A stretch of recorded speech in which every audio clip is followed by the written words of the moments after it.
Hello, everybody. So nice to see you. This is our fifth poetry evening, and we're going to see today some wonderful poems. Okay. So I don't see your faces, but I hope you're there, and we continue. So here is our first poem. But Miriam, dear, would you be so nice and read it out? Yes, this is a short one. I wasn't that inspired. So it's called Transmutation. And it says, tell me, sacred fire, and reveal secrets of the flame. How do you keep the burning fire unchained? Let me feel the pristine waters, the joy of setting us free. Fanta Ray, as Heraclitus one preached. Sow me the wind of the spirit, where the breath of the unknown shall find its soundless song.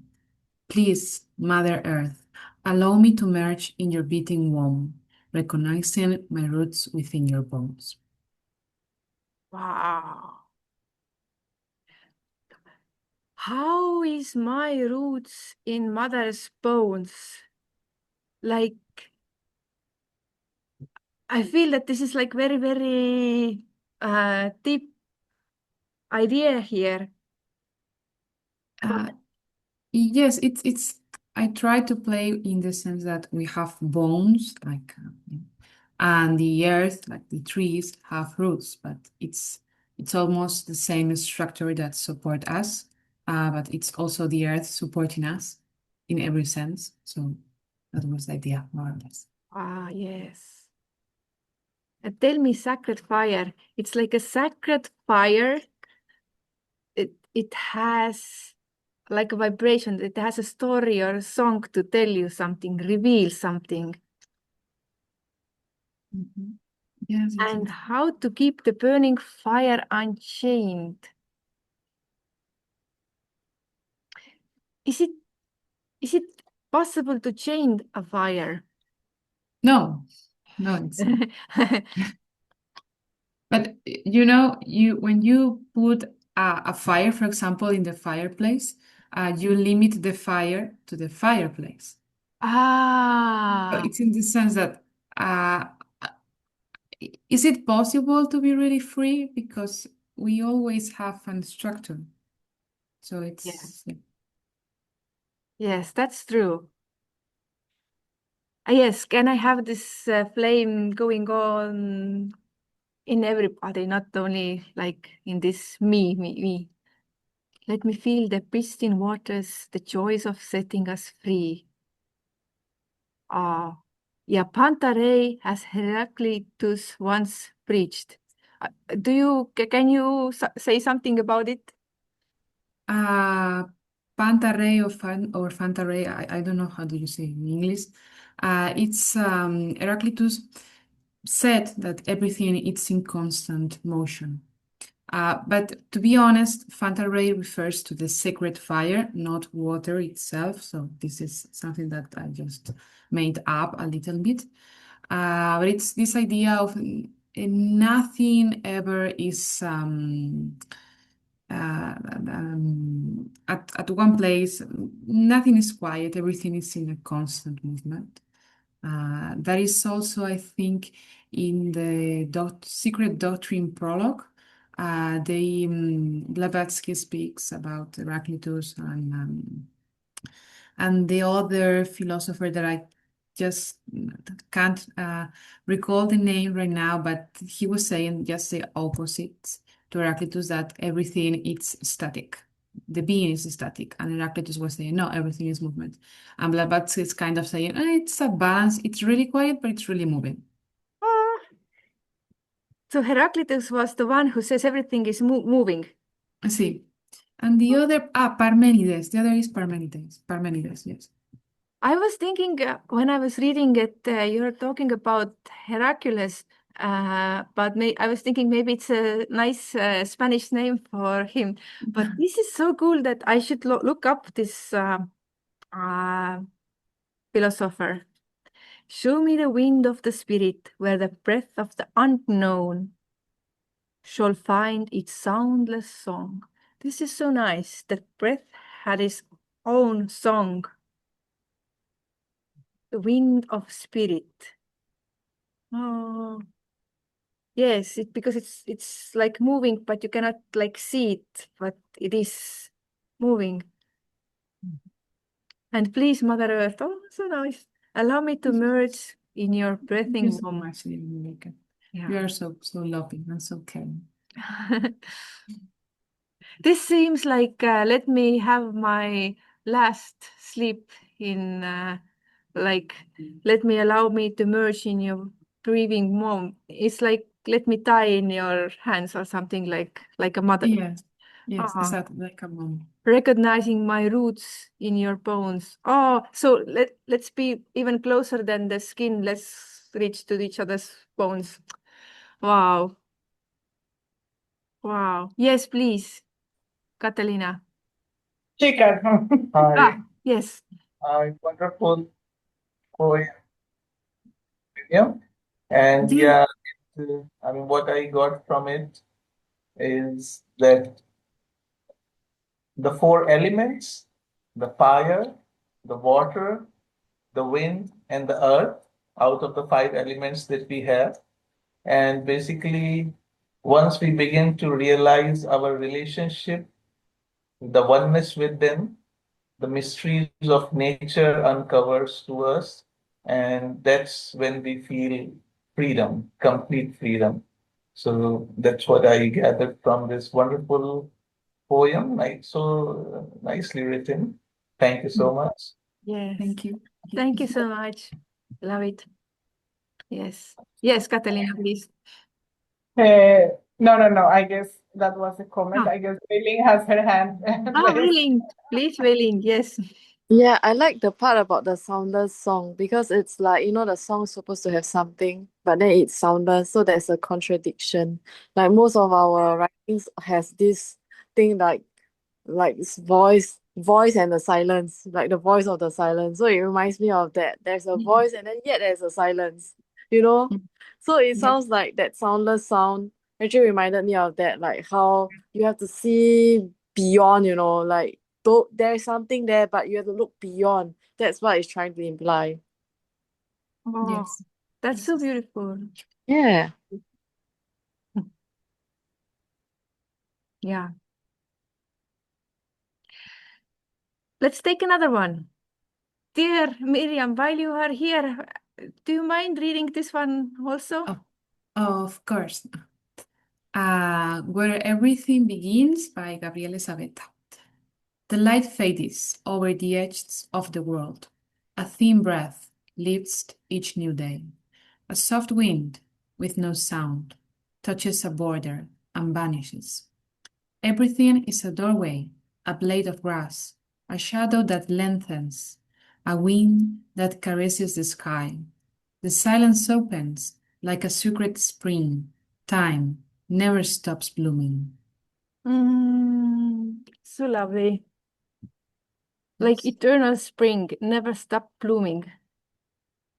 But silence open like a secret spring. It means that silence is something very precious, like it gives like a life force.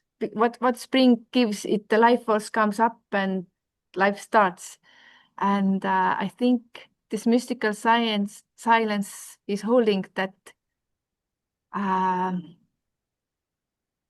like that. I don't have the word, but that that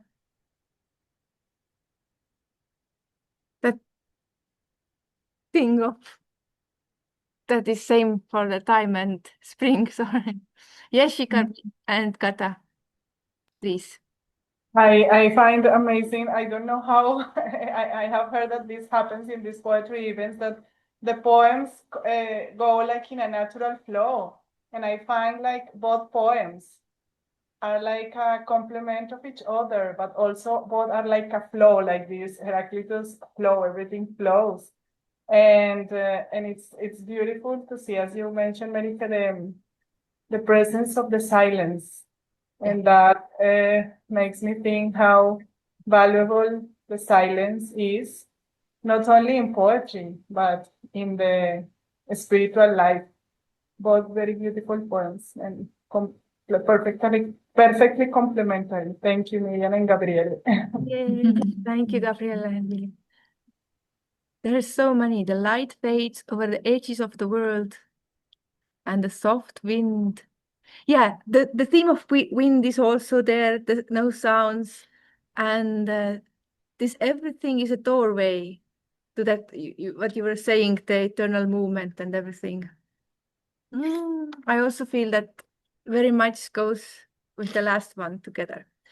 But let's take the next one. Would you, Miriam, please read this one also?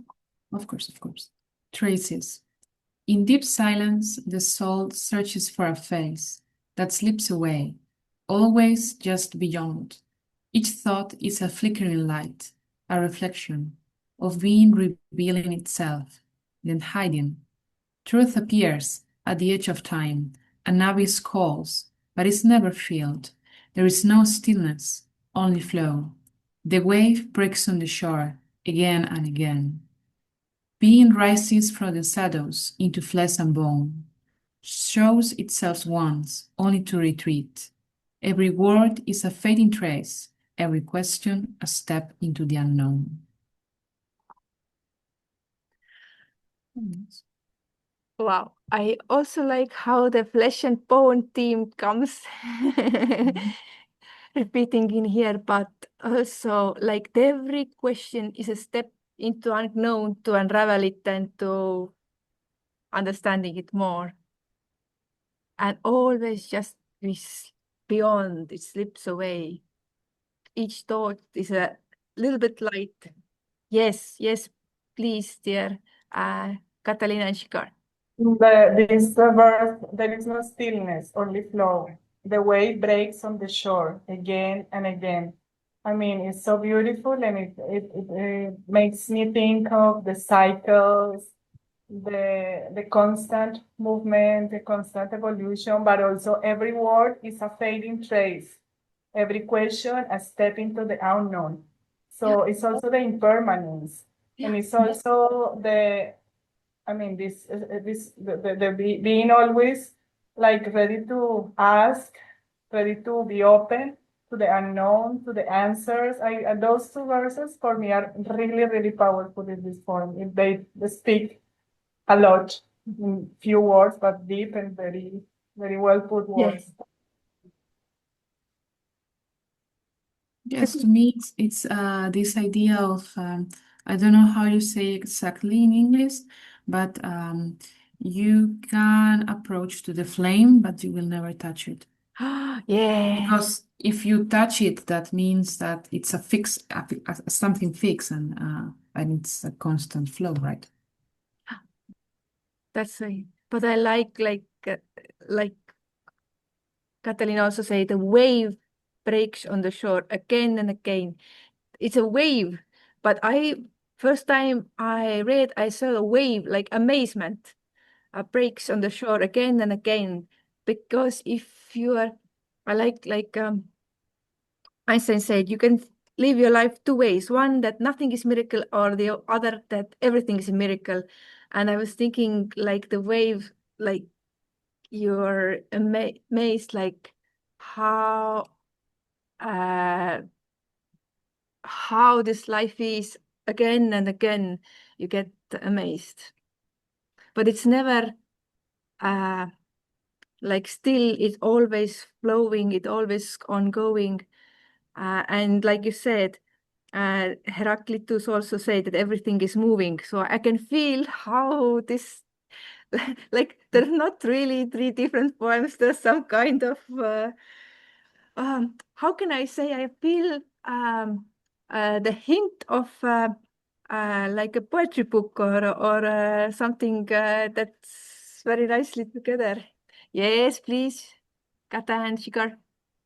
Yeah, see how in all the poems till now that we have read, how much important part the nature plays in teaching us, in realizing the things and the cycles, as Katrina said, and the cycle of births and deaths. I mean, nature is full of these cycles and telling us all the time, only if we are ready to receive all those signs. And that's why I think nature, being in nature and being with nature has been given so much importance by all the philosophers, by the spiritual gurus, the teachers, and that's why going back to the nature is going back to our roots, I guess. Yes, yes, I agree. And I also feel in this time where we live, this technology is trying to take over. People feel more pull towards the nature or towards this thing, and it comes out. Our thoughts are like very personal thoughts like this. Yeah. But I'm thinking maybe we should now go on to the next one. Rosita, would you be so kind and read it out? Rosita. Oh, my mother. Oh, my mother is Rosa, so everyone calls her Rosita. Okay. A field that breaks. There is something sacred about the space where no one is asked to teach, where the path opens and no one guards the gate. Here, Theosophy is not a name to defend, but a presence that invites, asks nothing, and allows everything. Some arrive with questions, some with longing, others with doubt. Each one is welcome. Each one is free to stay or leave or return again someday. The teachings, they're not monuments. They are seeds.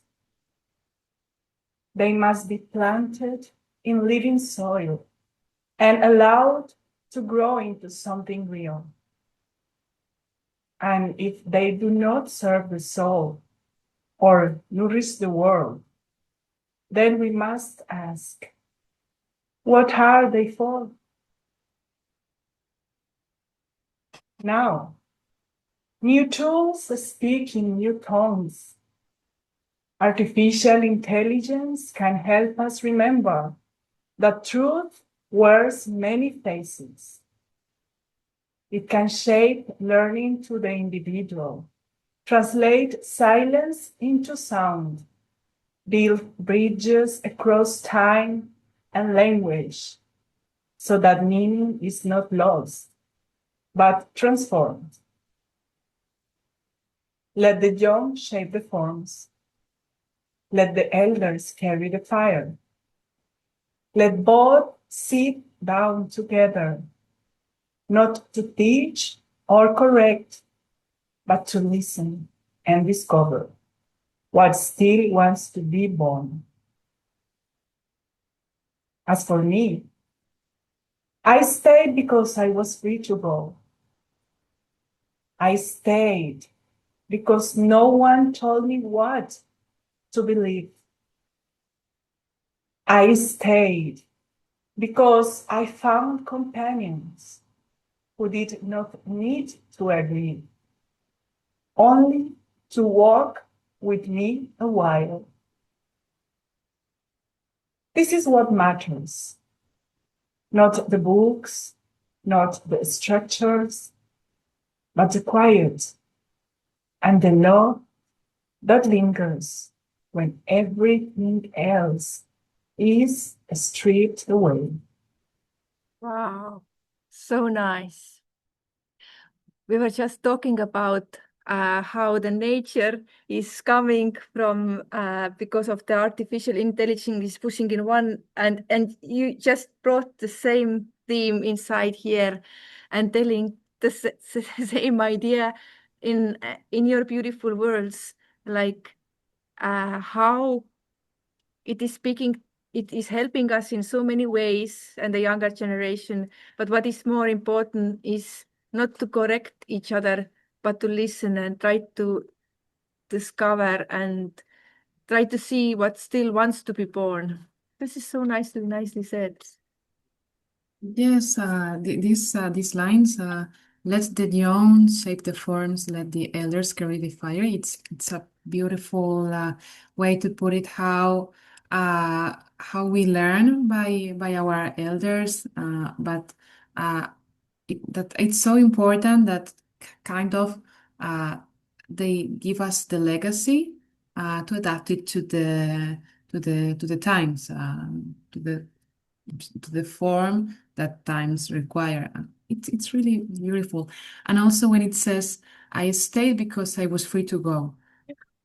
That sentence, it's incredible because it's Yeah. like that. If you have freedom, you will stay, you will do things because you have the space so they can born within you and then spring up.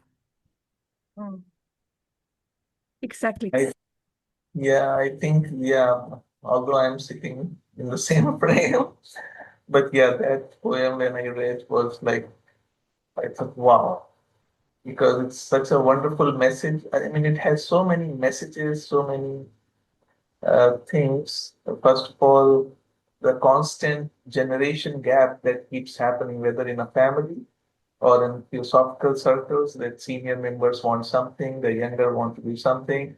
But this is such a nice, harmonious approach how to take both of them together, not excluding either. And also, a same line what Miriam said, I stayed because I was free to go. I think that is also the state of love.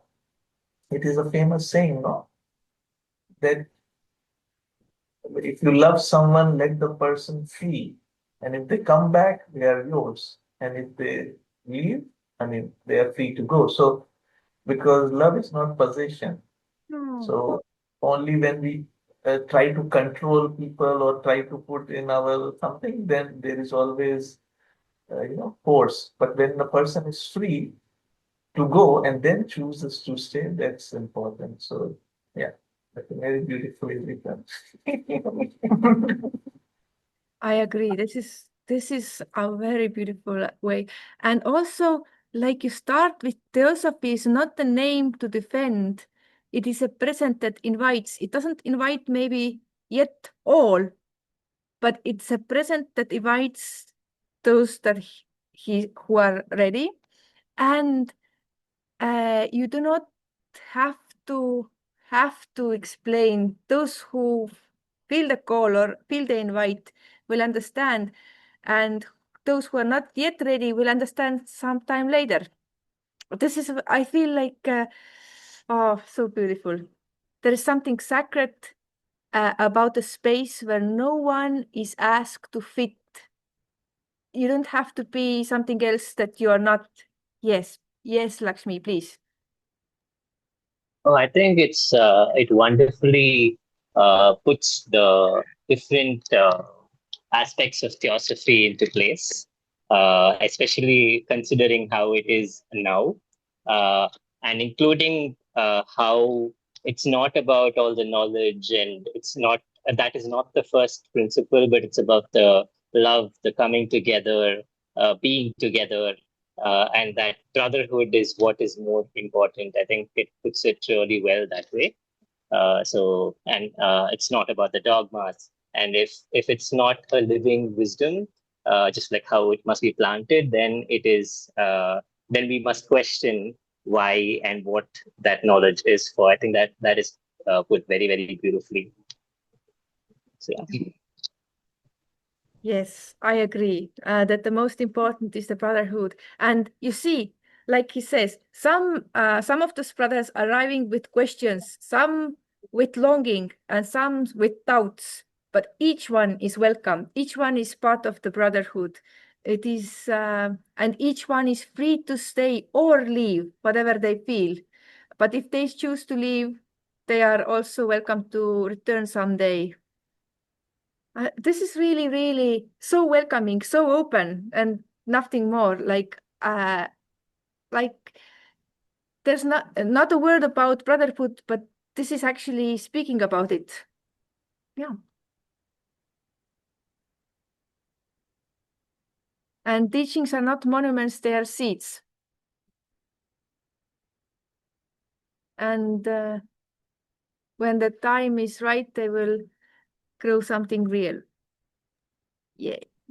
Yeah, also, I think, yeah, as we just already discussed, that many times people wants to impose their thoughts or ideas about certain thing, whether theosophical study that, okay, so that also is not something like people may have different understandings, different approach.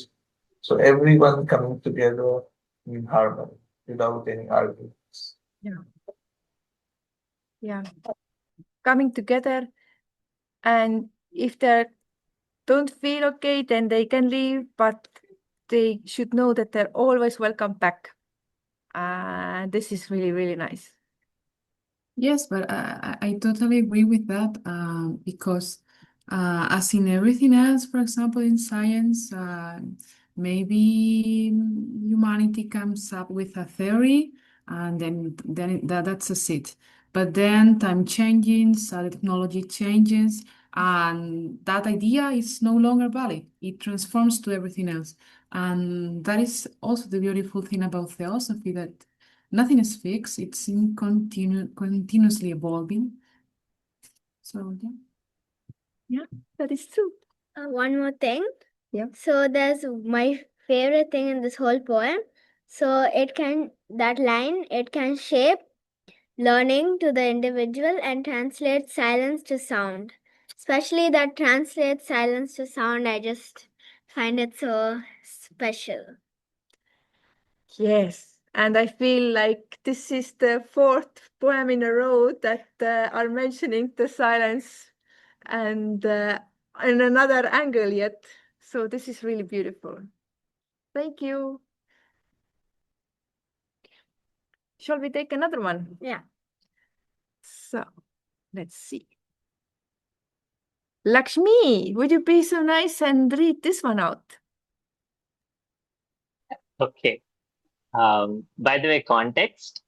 This was written while sitting with Mary Kay. I mean, like just like how when you write an exam and you have a person just sitting and looking. So like that, Mary Kay was like, "Okay, come on, write a poem." And then we were at cafe, and then I was just writing it down on the tissue. So yes. Right, So anyways, yes, at Writers Cafe. Okay, fine. So.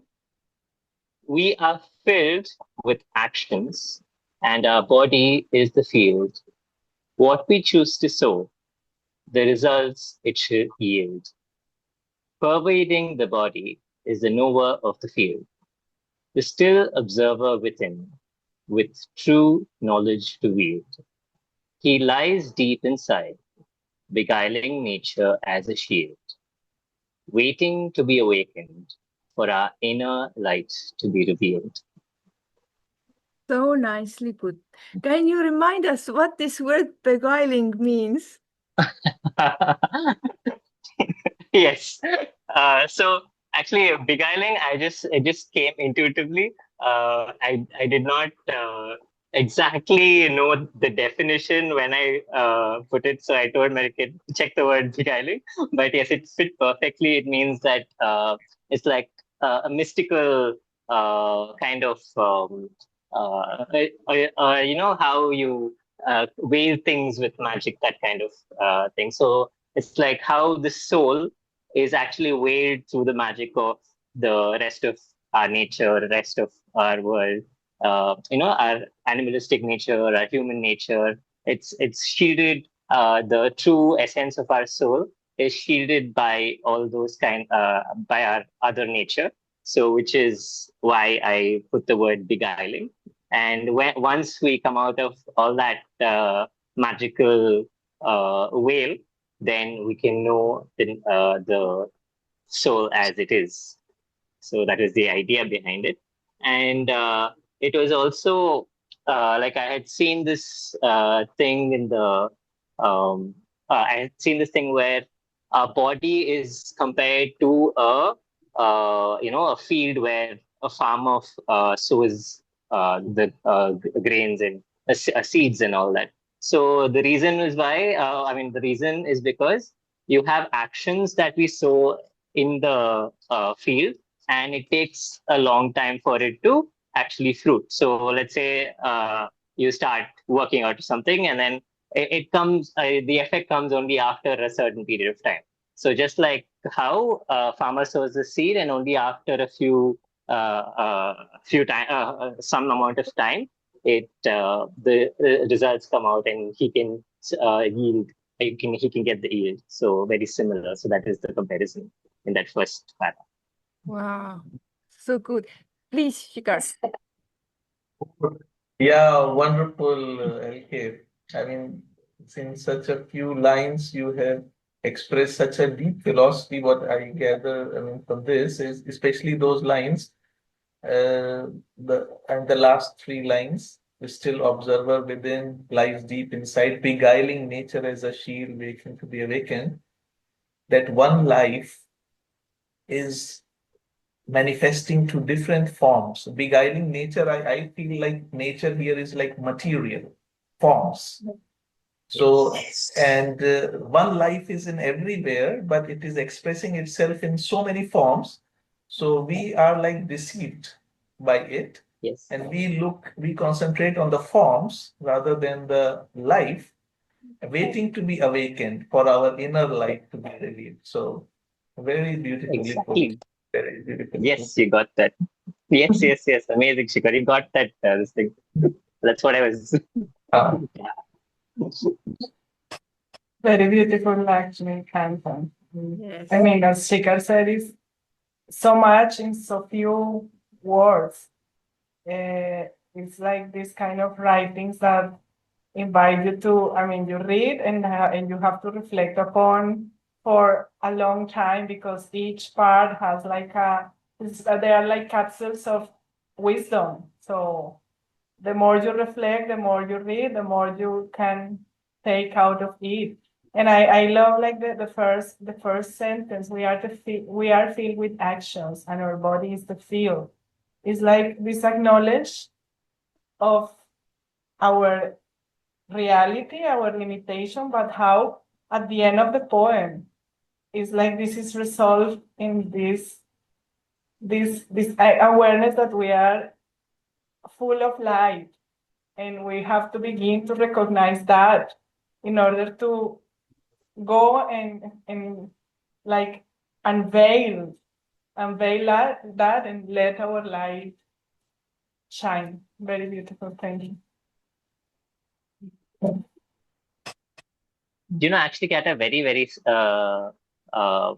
you got that point of it's like a capsule because, Mary Kay was giving prompts. If imagine everything, all the scriptures, everything gets erased from the world, then what will you write as a capsule to tell you humanity? That is what Mary Kay told. So that word capsule, totally. Yes. Seth gives a comment meanwhile and said that English is his first language, but he also doesn't know what this beguiling means. We were inventing a word that was matching, and we were like really.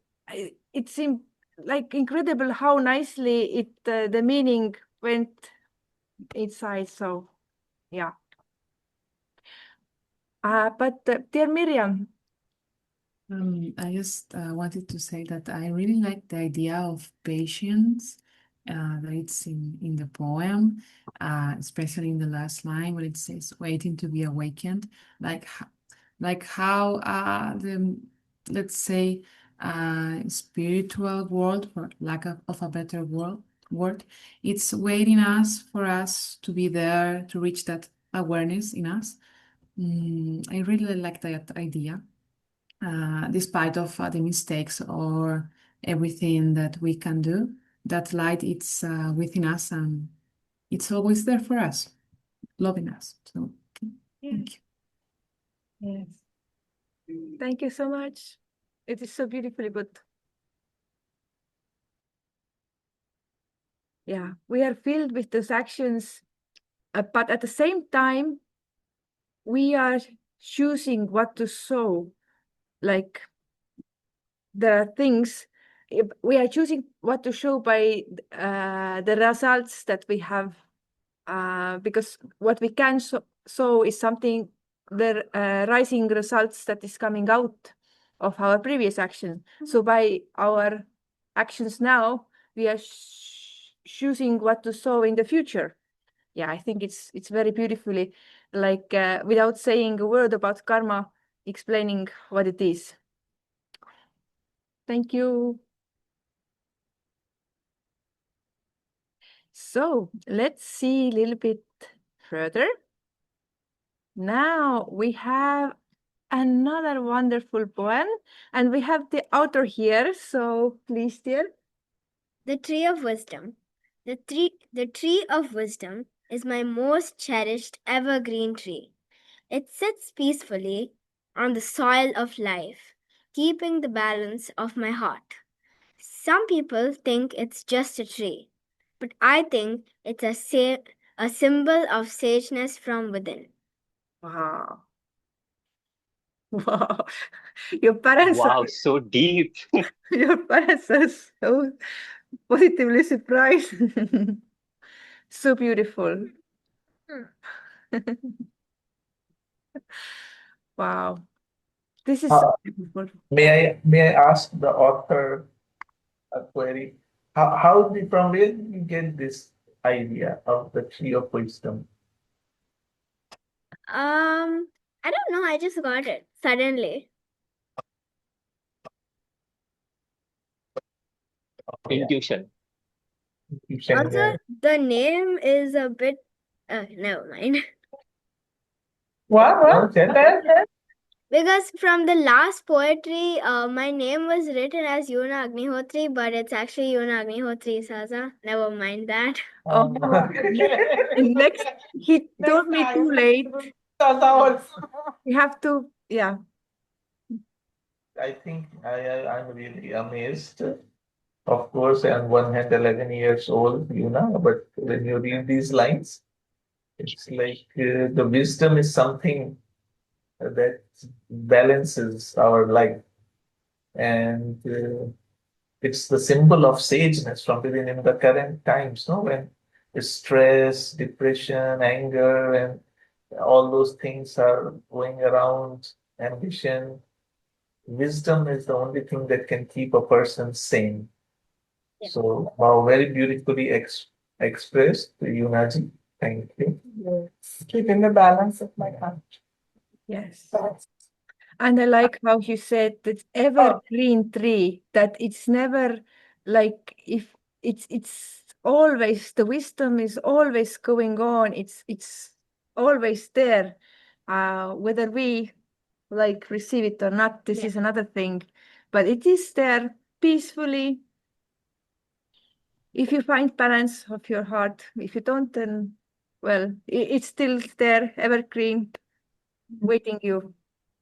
And it's this, some people think it's just a tree, but I think it's a symbol of sageness from within. It may like also makes me think that things are more than what they look. So we have to be open to read beyond the mere physical presence of anything. And it's beautiful the way you capture it in this poem, Yuri. Yeah. Thank you. And just one last thing, I just thought of, it sits peacefully on the soil of life.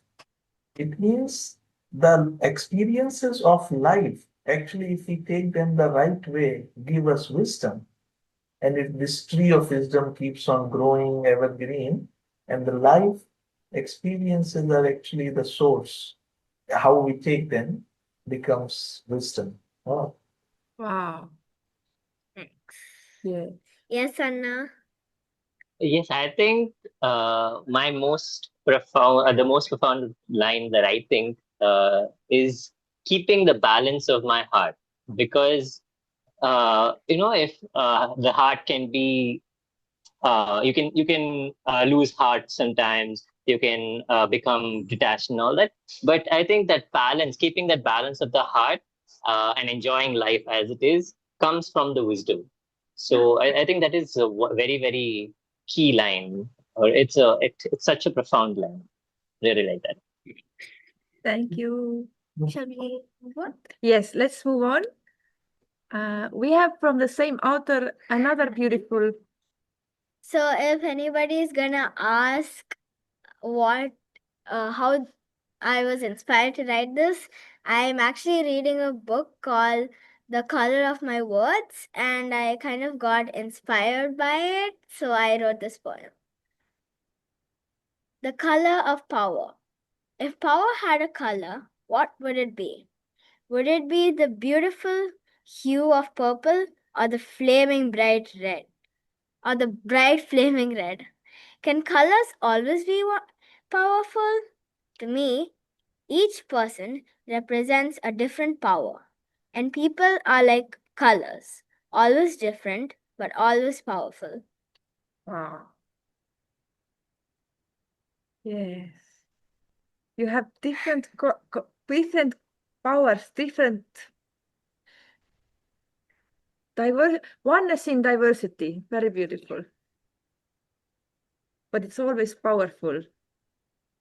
And I think it's so important to see the power and beauty of others, even if they are different. Yeah. All colors are beautiful. And each individual is unique. To me, each person represents a different power. So, I mean, that's what we study also in theosophy, whether it's 7 ways of temperament, and then out of 7, there are subdivisions, millions of them, I mean, infinite, basically. So each person represents a different power, and maybe discover that power in our lifetime, or that talent, maybe the purpose also. Very nicely written. So no comparison, no competition, coming straight from ATA, huh?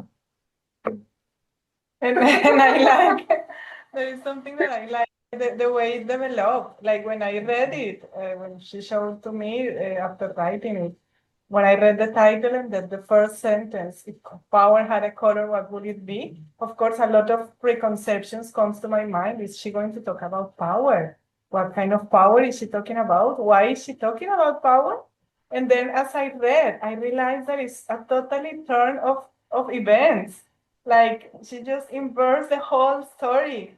It's like it's telling a story itself, because then all the power, I mean, it's not about the power, but it's about the sacred power that everything in the existence has, because all the colors are powerful, but it is the unity and the diversity. And I don't know, I mean, I love that turn of events that happen in the poems, especially because I personally fell in the trap of having all my preconceptions when I read the title and the first sentence, and then it was like kind of it told me like, you see, you should come always to things as they are and not through your preconceptions, because you imagine something, but in reality the poem is about something completely different, actually just the opposite. That was great. I love that part. Thanks. And I think that when I read it, I reminded that somebody who knows a lot about the nature power says that each nature power corresponds to some color.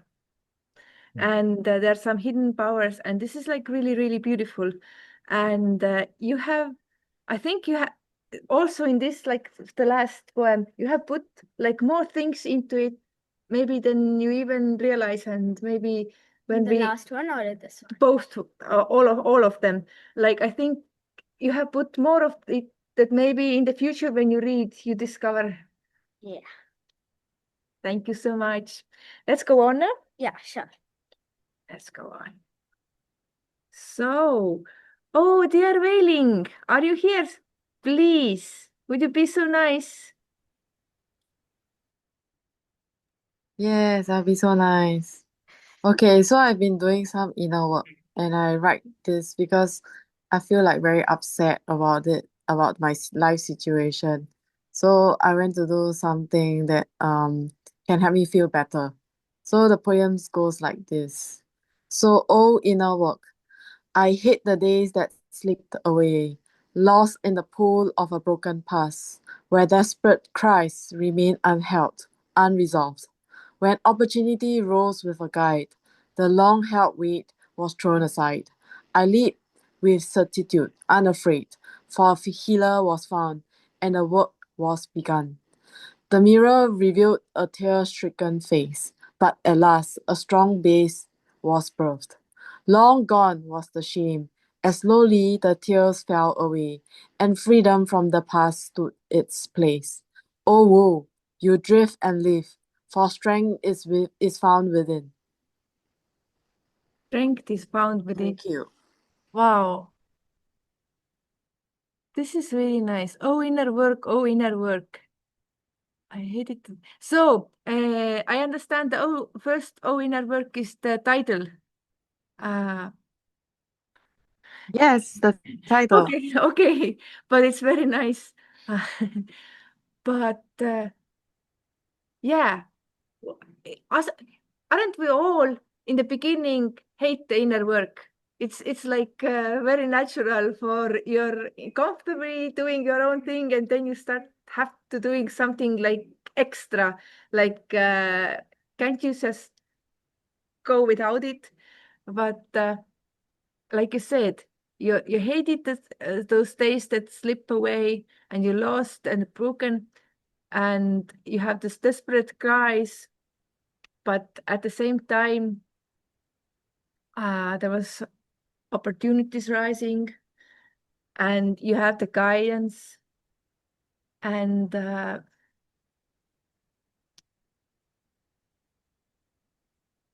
little by little, you learn to be your healer, and the Yes. work has begun. This is very nicely said.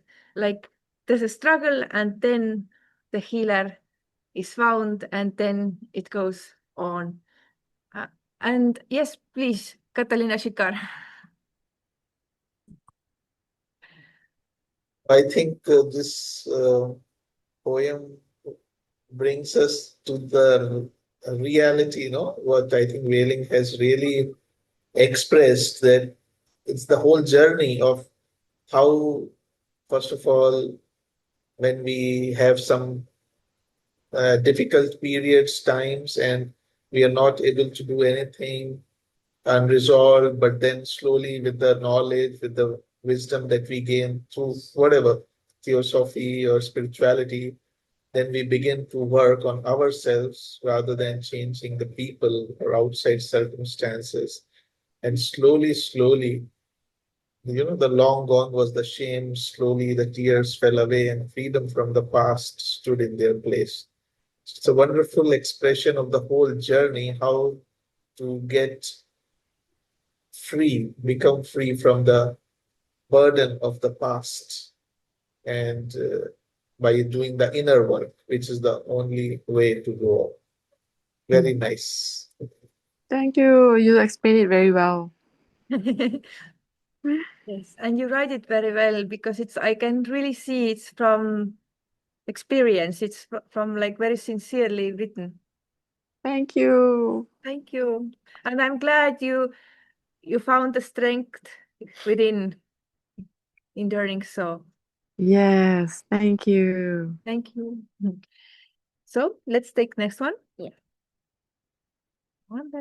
So this is a poem I wrote some time ago, like a few years ago. It was before I came, I think it was about 2 years ago, before I came to Narden. And I had very difficult time with finishing some academic work, and a lot of pressures and things. And I felt like life is a battlefield. And then I wrote this one. The battlefield is in each of us, where an ancient war takes place between good and evil. What is evil? A good one that has outlived its time. What is good? the one whose right time has come. When person is born, he needs to draw attention to himself to survive because he's still weak. So, and cannot find food for himself or take good care of himself. So he screams and cries and other would serve him. You can think that it is a certain kind of selfishness, but it is not bad. For this is the time appointing by nature to act like that, a little selfishly, because otherwise the little monster wouldn't survive, wouldn't grow up to give a chance to the hero seed in him to develop. As a person grows up, gradually he becomes independent. He will have new freedoms, act, think, say as he wishes. But in one with this growing freedom, nature has set an obligation to grow, to serve others, who is in a more difficult situation, weaker than him. Because how the time of selfishness in life is over, and the time of selfishness has begun, so that the hero could raise his head and begin to breathe, breath and live in us. However, why can we still hear the rumbling of this ancient battle between good and evil? Because this learned selfishness, what once was needed to survive, is unwilling to give up his throne of rule. Because we are voluntarily prisoners of our habits, not realizing that prison bars are just an illusion, that we can walk out of it any moment by consciously starting to choose, to think different thoughts, to say different words, to do different actions, whose right time has come. Yay.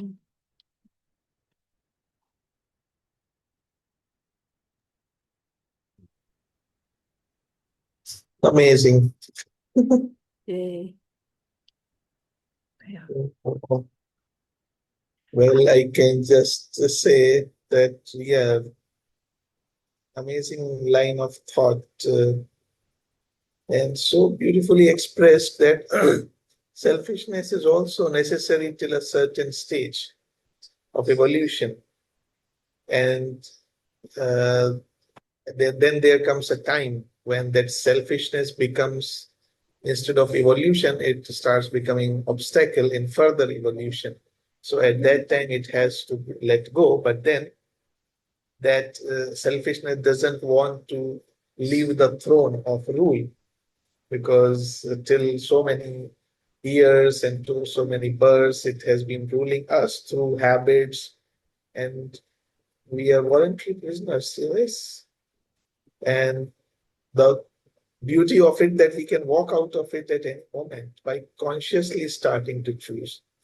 So really beautiful expressed. And what is good is basically whose time has come, and evil is the good which has outlived this time. Very beautifully expressed. Yeah. Thank you. Thank you. Thank you. Of course, those are theosophical ideas that I have collected over the years. This idea that in the secret doctrine, they are telling that actually Atlantis and before that, they were working to make their bodies like more concrete. They were working towards to be a little bit more like selfish because they were very spiritual, because that was a time then. And we are reliving it as a children, that we are put in the situation that we need to do the same to survive in this species. But at the same time, we have to come out of it. And it is also very nicely said that when a person becomes a parent and they start to take care of something else, then if not before, they will come out at least some of it. But it's better if we come out like not only looking after our family, but looking like in a bigger community or a whole world or everybody. But if it's not possible, then the nature is so wise, they're putting into this role of parenthood, where you at least for some time you have to come out, and you have very strong instinct to do that, yeah. But how yeah, and the good and evil, that there is no good and evil in that sense. How we see the evil was good in one time, yeah, and we needed it, and the good will become bad maybe one time in the far future when we are more developed, yeah.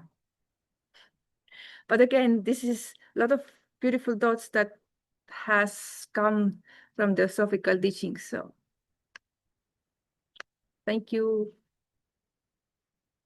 But now I think we can go on to the next one. Oh, Arthur. I'm thinking, do we have somebody?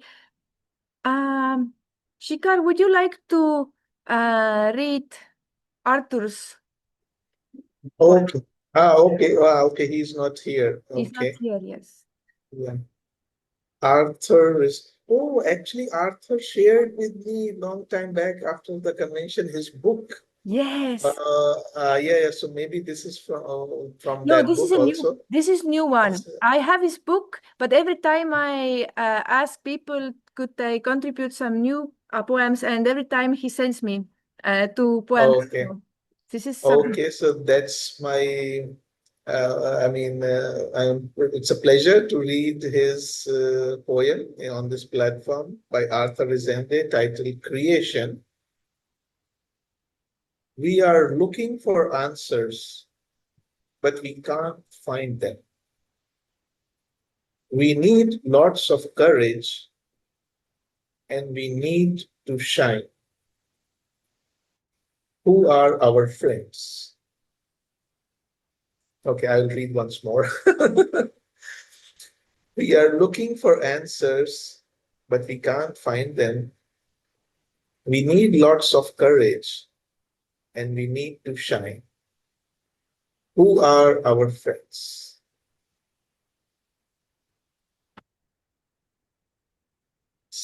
This is written so broadly that you can have many interpretations of it.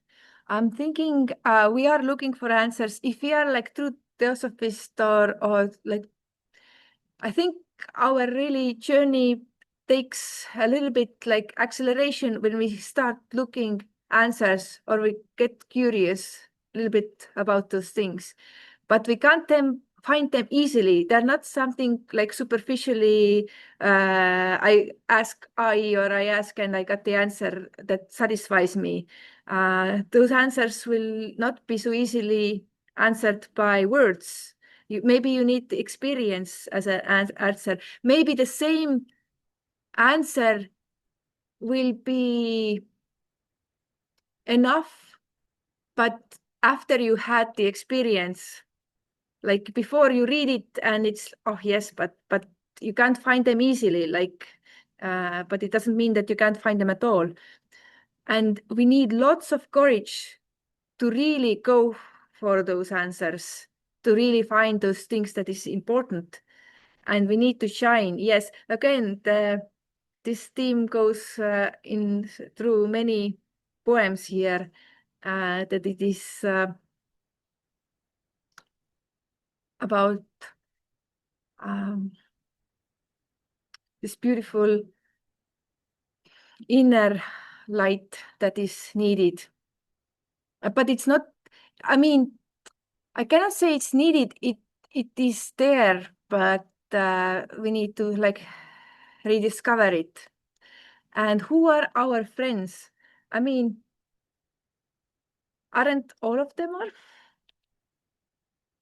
I like, there's this Bodhisattva way of Bodhisattva life, Bodhisattva it is written that all sentient beings, all humans are our friends. Our only enemies are the stains of the mind, or like the kleshas, or like the things that we see, the illusion that but all living beings are our friends. And if you ask who are your friends, to reach really, really this understanding that everybody is friend.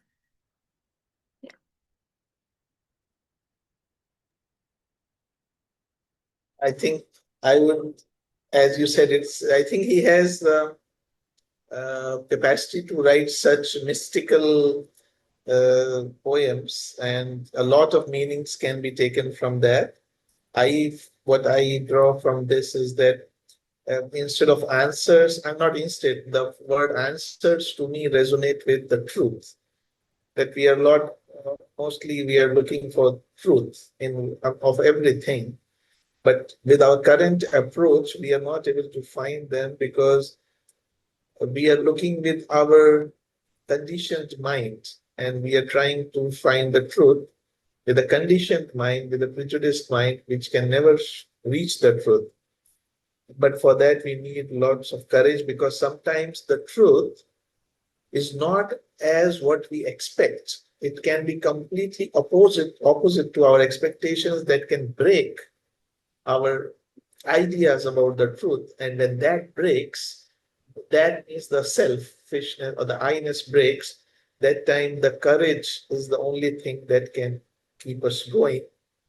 And in that, who are our friends? I feel what the qualifications in whichever form that are expressed, whether it's at the feet of the master, discrimination, desirelessness, good conduct, love, or in other words, or Noble Eightfold Path, or Patanjali yoga. So all or virtues.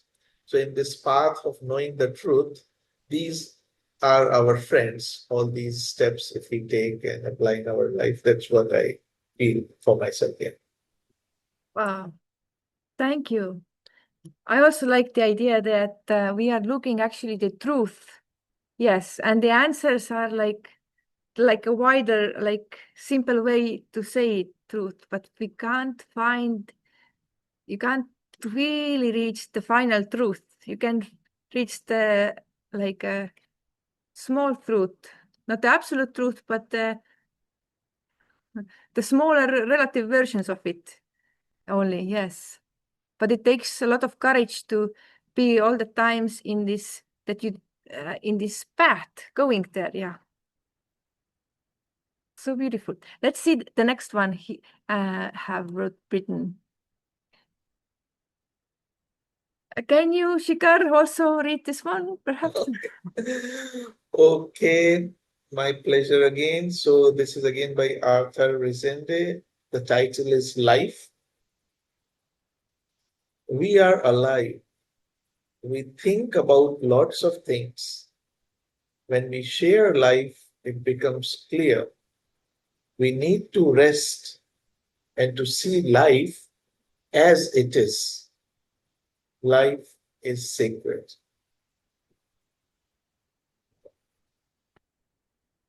We are alive. We think about lots of things. When we share life, it becomes clear. We need to rest and to see life as it is. Life is sacred. Yeah, we think about lots of things, we have lots of ideas what to do and so on. But when we share, it becomes clear.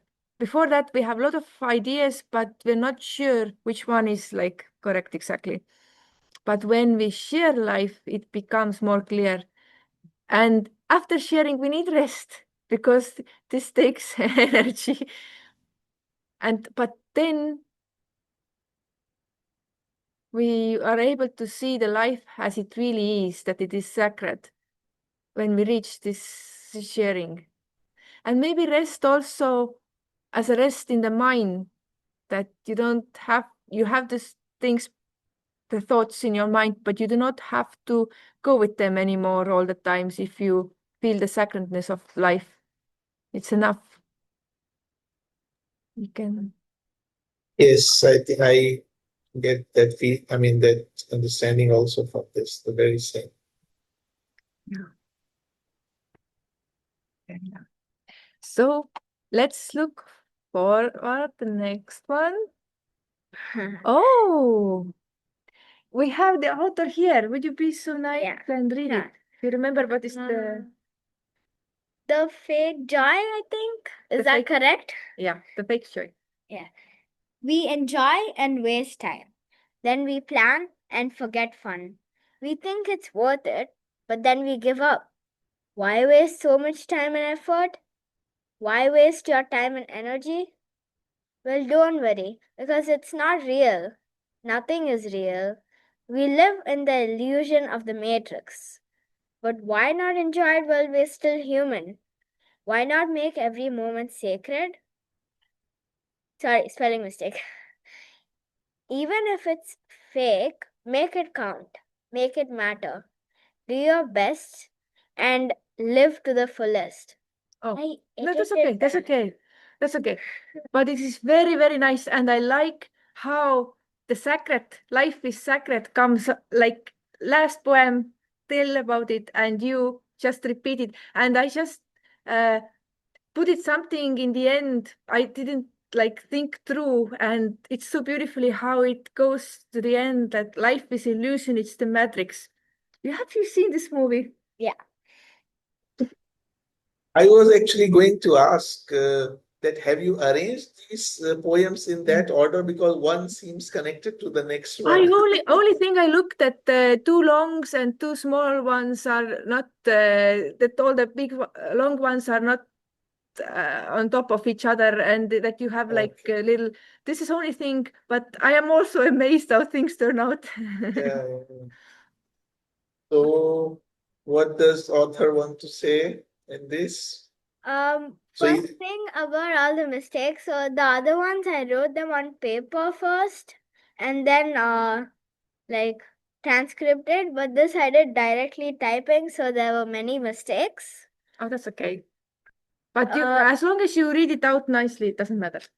And actually today I was listening to some songs in like a AI app, and I came across a song about this, and I kind of got inspired, so I just wrote it.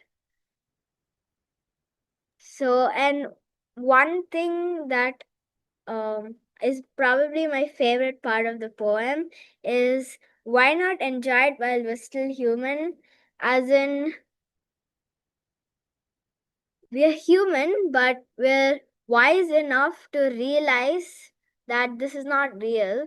So, if we're human, it means we still need to better. And realizing is enough bettermentness, as they say, baby steps at a time. So at least if it's not real, why make it to waste? Just like mistakes, never let a good mistake go to waste, even if it's not great. I mean, we can always learn from it. So just even if it's not real, try to make the best of it and try to learn from it and enjoy it. Don't just waste your time thinking, oh, it's not real, it doesn't matter. It does matter. Yeah, in its relative way, it does matter. It does matter. It is the tree of wisdom, no? From this fake experiences, but we get the real wisdom. And I think this reminds me very deep, of course. I mean, in so many simple words, in India, we have a word called Leela. I don't know if you have heard that word, Leela. Ram Leela or Krishna Leela. The word Leela means play, that is acting out. So although these people were considered the avatars, the Rama or Krishna, but they still came, took birth, and they did all the job, the duties of their life to the best possible way, as if they are doing their acting in a movie in the best possible way. Although the hero or actor knows this is not real, but they give their best shot. So even if it's fake, make it count, make it matter, do your best, and live to the fullest. So I think thank you for inspiring. Yeah. Yunati. Very nice. Thank you. Yes.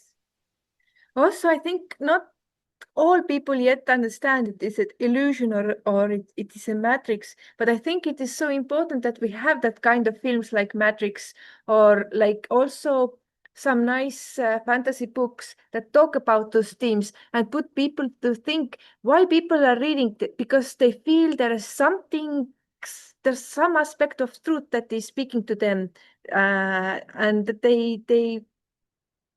that yeah, maybe they don't feel the whole truth of the illusion yet, but they feel some of it, and also how to make it matter. Yeah. And also, I think the illusion, there is also one statement by Shankaracharya where he says, Brahma Satya Jagat Mithya, means the Brahman, the one life is the only truth. This world is illusion. But that does not mean that this world, the material world, does not exist or our sensations do not exist. But what is the illusion is how we perceive them. Like there may be a rope on the road side, but we think at a snake. And the moment we see it as a snake, it's an illusion, but we feel all the fear, all the trembling, all the thing, and so all that fear is kind of real. But the moment we open or switch on the light and we see it's not the snake, it's a rope, the reality comes there, and immediately all that fear, all that everything goes. So the illusion is in our perception. Like Neo, he was able to see the reality, the what is there, 0, 1, 0, 1, and the forms are only for deception. So yeah. Very beautifully put. Thank you. I'm looking, we have few comments here. What do we have yet? Okay. Miriam said she have to leave, but she really loved Yuna's poem. And Catalina will look later at the recording. Okay. And Yeah. yes. But I like your approach that why waste so much time and effort. And some poems are just about beautiful rhyming and beautiful flowers and so on. But this is like the suggestion how to live this life better. That's what I really appreciate. This is what I also like to put into. If you have this small piece and you want to give something to the world, then why not to give this way how you see it and what to do better? That's right. Yeah. Thanks. I really appreciate it. Thank you also. Thank you. I think, and thank you everybody who was here today. And who was not also for giving your wonderful poems. Yes, those who give their wonderful poems and those who give a wonderful feedback. We love it. Thank you so much. Thank you. Thank you. It was lovely attending, being part of this session. Lovely. I mean, it was really, really amazing, inspiring, and your imaginations went wild. And really, thank you for allowing me to join. Thank you to all the writers, organizers. Maybe next time we will see also. Thank you. And Yuna, come for dinner. So funny. Okay. Okay. Okay. Bye-bye. Bye bye. Bye-bye. Bye-bye. Bye. Ciao. Ciao.